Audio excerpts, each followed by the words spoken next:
everyone. This is Russ Scalzo, Chronicles of the End Times. Thank you for being with me today.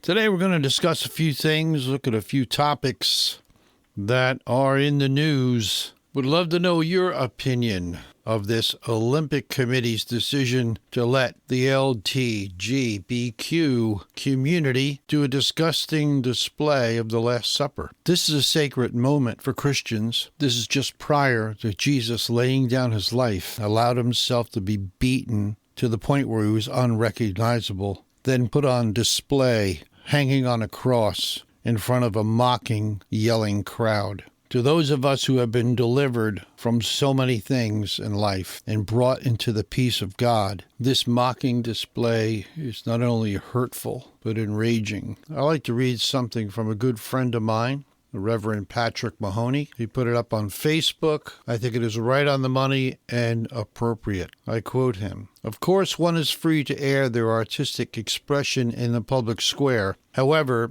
what if that expression is disrespectful, bigoted, intolerant, cruel, and hurtful to a certain faith tradition? In this case, 2.4 billion Christians around the world. It is in my sense we should be building a more tolerant and open world instead of sowing seeds of intolerance and division. As a Christian, and specifically as a Presbyterian minister, I found the presentation to show utter disrespect, cruelty, and intolerance towards the Christian faith. To put this in context, would the Olympic Committee have featured such a presentation with Mohammed and his followers as drag queens? I think you know the answer to that. Or a presentation which the LGBTQ community found cruel and intolerant? Again, you know the answer. I find it ironic that a presentation and a group that is striving to provide a vision of tolerance and acceptance would create such an intolerant and disrespectful display for the Christian community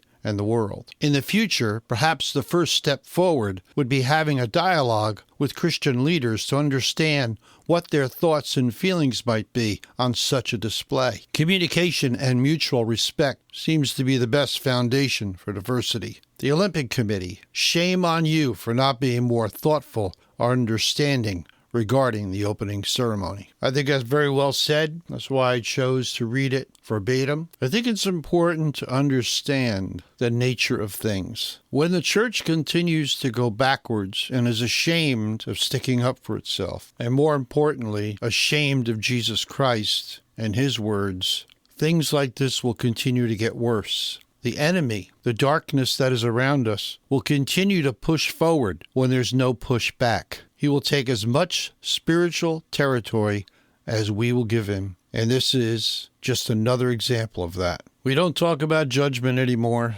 We don't talk about hell anymore because most people don't believe in it, even Christians. But if we really love Jesus Christ, truly love him, can we accept such displays of disrespect for the God who made all things? If we really love someone and they're precious to us, do we really want them to be mocked to the entire world population? How would that make us feel if that was one of our children or someone we cared about deeply being mocked in front of billions of people across the world? And I challenge all of us, are we Christians by name only because we're not Jewish or we're not Muslim or not Buddhists? Is that just our label because we really don't have any choice? Unless we declare ourselves atheist or agnostic, we have to fall into some category, I suppose. So I guess I'm a Christian. I like to read something out of the Gospel of John, chapter 1. There came a man who was sent from God. His name was John. He came as a witness to testify concerning that light, so that through him all might believe. He himself was not the light. He came only as a witness to the light. The true light that gives light to everyone was coming into the world. He was in the world, and though the world was made through him, the world did not recognize him. He came to that which was his own, but his own did not receive him. Yet to all who received him, to those who believed in his name, he gave the right to become children of God. Children born not of a natural descent, nor of the human decision or a husband's will, but born of God. To the shock of many, we are not all God's children. That is a lie. Just because we are humans, and the Bible says we are made in the image of God, if we want to become children of God, we must be born again. There are two things that happen. We are born into this world. We're born of the flesh. But to become a child of God, we must become born again. We must confess our sin to Jesus Christ. We must know him, meet him face to face, as it were. And that changes our lives. We actually fall in love with Jesus Christ because we're in his presence and we realize who he is. John the Baptist was a witness for Jesus Christ. He was the prophesied Elijah who was to come again. We are also witnesses.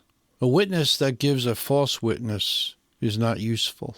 Jesus said, if we declare his name before the world, that he will declare our name before the Father. Sounds fair to me. So as the days get darker, we should be getting brighter. We are all born with a spirit inside of us, and that is an eternal spirit. That is how we begin life. And that spirit must be born again. That spirit needs to be changed if we're going to be children of God. And I pray today that we will all reevaluate where we are with Jesus Christ. Are we ashamed to take up our cross and follow him? What does that mean? That means, are we afraid to be associated with him and the things that he said? John goes on to say that the Word became flesh and made his dwelling among us. We have seen his glory, the glory of the one and only who came from the Father, full of grace and truth. We either believe that or we don't. We either believe all things were made through him or we don't. We either believe he is God incarnate in the flesh. That is what John is talking about here. And that he is the only way to salvation. We can't compromise that with the world and say, oh yeah, that's cool, whatever you believe, All roads lead to heaven. No worries, man. We will have to answer for that type of false witness. We need to be the true witness. Doesn't mean we have to be mean and nasty and arrogant. No, it just means we need to be more like Jesus. Let's make a covenant that we're going to pray against the darkness because it is affecting our children, our grandchildren throughout the world. Don't let the enemy put your light out. This is Russ Scalzo for Chronicles of the End Times. God bless. Keep looking up. The King is coming.